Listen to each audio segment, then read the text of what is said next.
Welcome back to chapter number 2. We're going to talk about atoms and elements.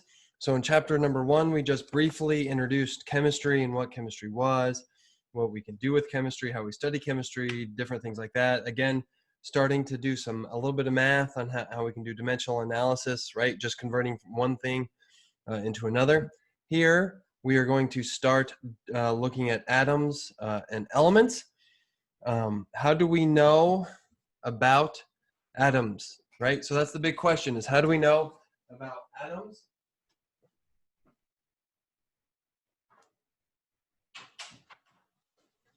I had to shut the door so nobody could hear me.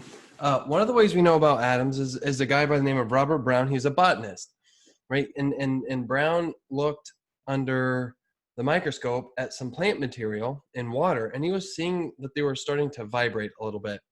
Now this is dead plant material, so obviously it's not living. So he came up with something known as Brownian motion, right? That there is a constant vibration that atoms do. Albert Einstein then came in and said, "Hey, I think I know why Brown saw his motion." Now, obviously, notice there's a decent sized gap in what Brown proposed and then what Einstein did.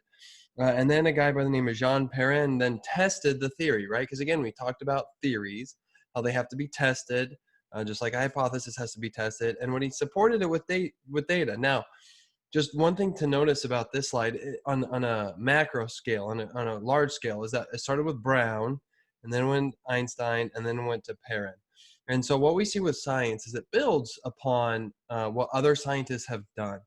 Right. And so observations usually come from the natural world, but they can also come from other scientists. And in the end, Perrin won the Nobel Prize for what Einstein did and for what Brown originally observed. And so what I want to do is I want to go ahead and play. Whoops, let's see. I don't know if I'll be able to do it. Nope. What I want you guys to do is just do a quick Google search for a boy and his atom. It's a really neat little video that IBM did.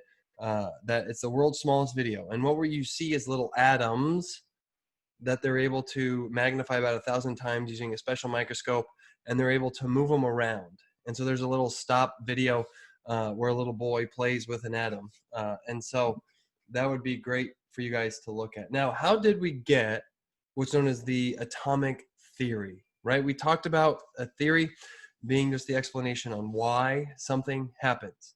Right? An explanation on a consistent set of observations is the law. And so a theory just helps explain the law. So how do we get to the atomic theory, right? How do we know we have atoms? Well, the first law we talked about last time in chapter 1 was the law of conservation of mass. Now, Antoine Lavoisier noticed that when you combust things, the mass before equals the mass after. Right? So that matter is neither created nor destroyed. It's just transformed, right? We're going to talk about reactants and products when we talk about chemical reactions, and we're going to see this in actual application, an application for it. And then Joseph Proust comes along, and he sees a constant observation, and his is known as the law of definite proportions. And what his says is that all samples of a given compound, regardless of their source or how they were prepared, have the same proportions of their constituent elements. And so just to kind of define this, is within a compound, so if we have CO2, it doesn't matter how we produce CO2, whether it's produced in the atmosphere or produced by compression or produced whatever way, if it is going to be CO2, what you're going to see is it's going to be CO2. If you make CO2, if you make carbon dioxide, it's got to be CO2 no matter how we make it. It's going to be, no matter how we make sodium chloride, it's always going to be NaCl, right? That all samples of a given compound, it doesn't matter how they're made, have to have the same proportions, right? So for CO2, there's always 2 oxygen, 1 carbon. And then what John Dalton said, John Dalton comes in, and we'll see his name in the next slide. John Dalton said, well, when you have 2 elements, let's say A and B, form 2 different compounds. The masses of element B that combine with 1 gram of element A can be expressed as a ratio of small whole numbers. And so what does that mean, right? Is that if we're going to look at element B, so let's say two elements combined, we're going to look at element B, the amount that combines with 1 gram of element A is going to be expressed as a ratio, can be expressed as a ratio of small whole numbers. And so, a ratio of small whole numbers. And so CO2, it will be 2, CO, it'll be 1. You know, we can compare B to A. Carbon dioxide, carbon monoxide is the example on the screen. You know, again, just be familiar with what it says. You know, we might not necessarily use it in calculations, but these are the 3 laws that were coming that are suggesting to the scientists that, you know, there is something that we don't see, right? That's helping these compounds, these elements act in this way. And so what happened was Dalton came through and he proposed the atomic theory. You know, it was proposed in 1808. You know, that's about 210, 212 years ago than now, right? So we've had the atomic theory for 212 years. And we're going to go through the 4 points of the atomic theory. We should be familiar with them. And then we're going to slowly start talking about how maybe some things have changed with the atomic theory. And so one is each element is composed of tiny indestructible particles called atoms. That's where we get. Now, obviously, I have a picture of the Hadron Collider. You know, maybe there's some subatomic particles, but usually what we call low is at the atom, right? So the atom. All atoms of a given element have the same mass and properties that distinguish them from atoms of other elements. So if we see carbon, we have carbon 12, oxygen is 16. So carbon is 12, oxygen is 16. So if you see something with 16, it's going to be oxygen. If you see an atom with 12, a mass of 12, it's going to be carbon, right? And they're going to be two distinguishable elements. Atoms combine in simple whole number ratios to form compounds. Atoms of one element cannot change into atoms of another element. And so, again, you know, in a chemical reaction, atoms only change the way they are bound together with other atoms, right? So in a chemical reaction, I'm not going to put carbon in there and then all of a sudden get oxygen out of it. You know, that's not going to work. But what are some things that have changed within this in the last 220 years, right? Again, he proposed this 212 or so years ago. And so we have now more information. One of the informations, especially with number 2, is we're going to talk about isotopes, right? Those elements that are slightly different from each other and solely atomic mass. You know, in the same one, atoms of one element cannot change into atoms of another element. Well, in atomic degradation and atomic decay, they can. And so those are just some things. But again, Dalton, when he proposed this, had no idea about those. And so he was just going off the laws that he observed, again, trying to find a thing of why, right? And so let's talk about the atom, right? Let's talk about the atom. There's 3 different parts to the atom. You have the electron, you have the proton, and you have the neutron. Protons and neutrons are of similar size.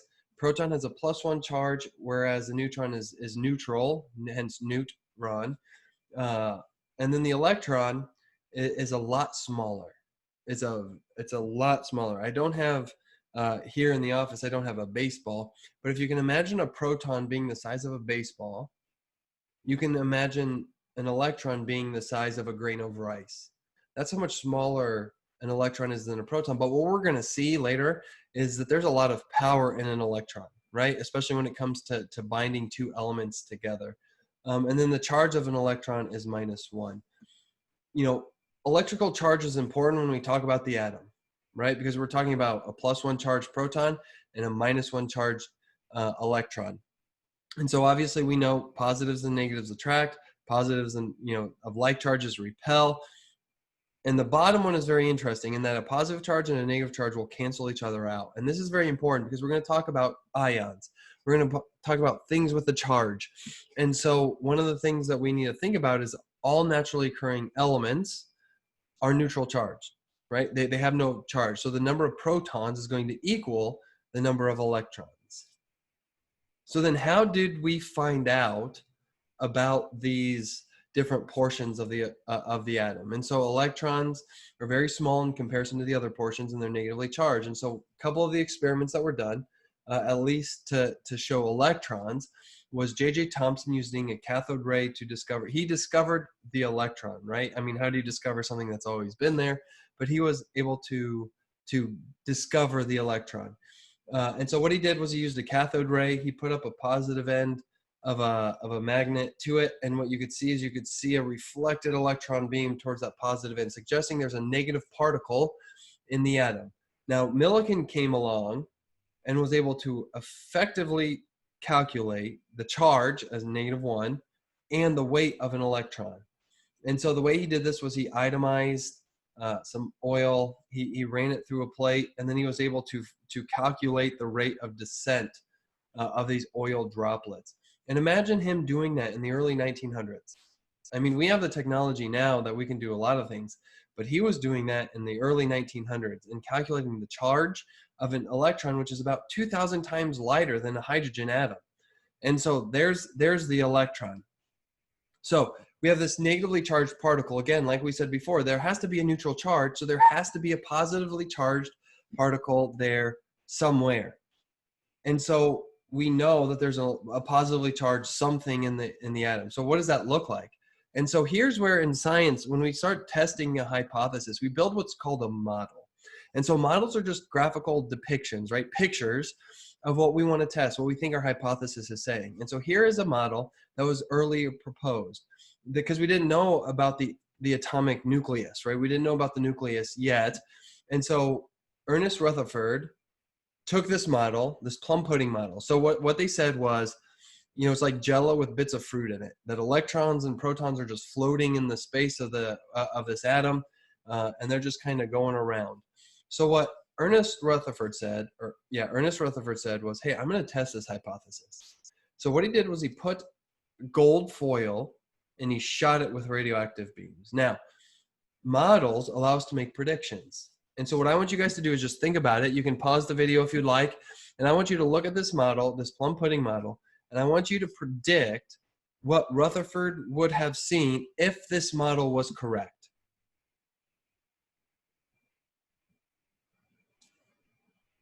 Okay, so what he predicted would have been is that these radioactive particles would have been so heavy they would have just gone right through the plum pudding, occasionally hitting something, but the radioactivity would have been so heavy that it would have just knocked it out.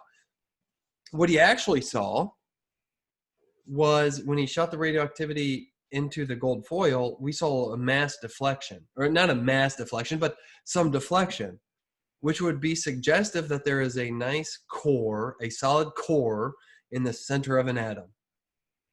You know, and so what he came up with then, based on his experiments, was a nuclear theory, right? That most of the atom's mass and all of its positive charge is contained in the nucleus. Most of the volume is empty space, right? So most of the radioactivity kept passing through, whereas some of it was reflected back. And obviously in that space is where we would see the electrons, right? That Thomson and Millikan found. There are as many negatively charged electrons outside the nucleus as there are protons within the nucleus, right? So again, electrically neutral, right? Zero total charge. So despite this though, right? So now we have the proton and we have the electron, but there was still some mass missing in the atom.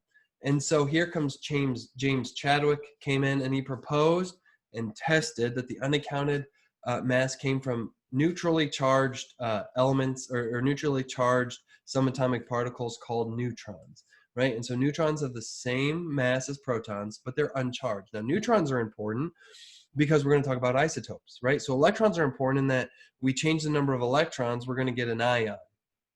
We change the number of neutrons and we can get what's known as an isotope. And so let's talk about how can we denote the weight of the subatomic particle, right? They're vanishingly small. So what we use is we use what's known as atomic mass units. We're going to see this and we're going to talk about grams per mole. And so usually the mass of a proton, as we say, is 1, whereas an electron is a vanishingly small amount again. You don't really have to know the total Coulomb charge, like the amount. We'll come back to that maybe in a later chapter, but the masses is protons and neutrons are 1. And we'll talk about that more. Now, I'm just we're gonna stop the video here in part 1 of chapter 2. before we introduce this, but I just want to kind of show you is what we can do with this information about,